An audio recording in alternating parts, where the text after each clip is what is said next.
Some time back, I walked from Kanyakumari to Kashmir. 4,000 kilometers रास्ते में आप जैसे लाखों युवाओं से मैं मिला, हजारों युवाओं से मेरी बात हुई, डिस्कशन हुआ और मेरा एक ही सवाल होता था, आप क्या करना चाहते हो? मुझे 5 जवाब मिलते थे, छठा जवाब नहीं मिलता था। Engineer, doctor, lawyer, IAS or then forces. These are the 5 answers I used to get. So the first question that came in my mind, मेरे दिमाग में पहला सवाल उठा कि देश के युवा देश के भविष्य होते हैं।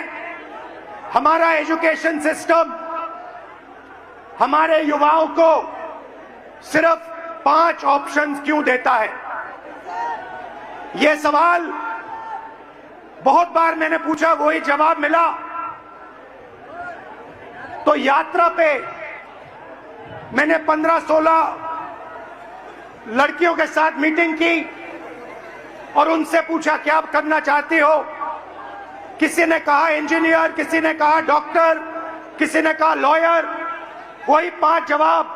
और फिर मैंने उनसे पूछा, मुझे सच बताओ क्या करना चाहती हो? तुम्हारे दिल में क्या है? सच्चाई ये थी कि जो वो करना चाहते थे और ये जो 5 ऑप्शंस थे, इसमें बहुत फर्क था। कोई ऑथर बनना चाहती थी, कोई डांसर बनना चाहती थी, कोई एस्ट्रोनॉट बनना चाहती थी। फिर मैंने एक टेस्ट किया, मैंने उन्हीं लड़कियों से एक सवाल पूछा, आप में से कितनी लड़कियां पायलट बनना चाहती हैं?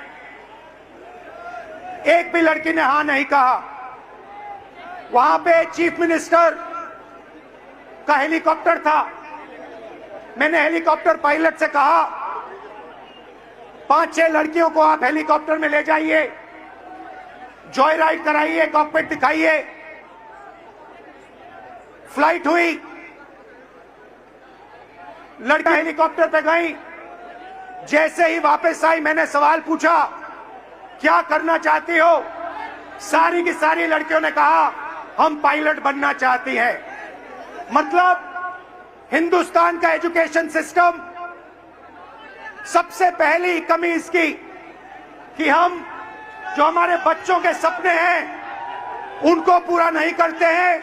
जो उनके ऑप्शंस हैं, जो वो ऑप्शन चाहते हैं, उनकी हम रिस्पेक्ट नहीं करते।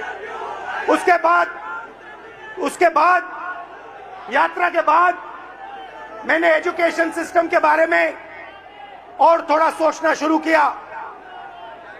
सवाल उठे। दूसरा सवाल,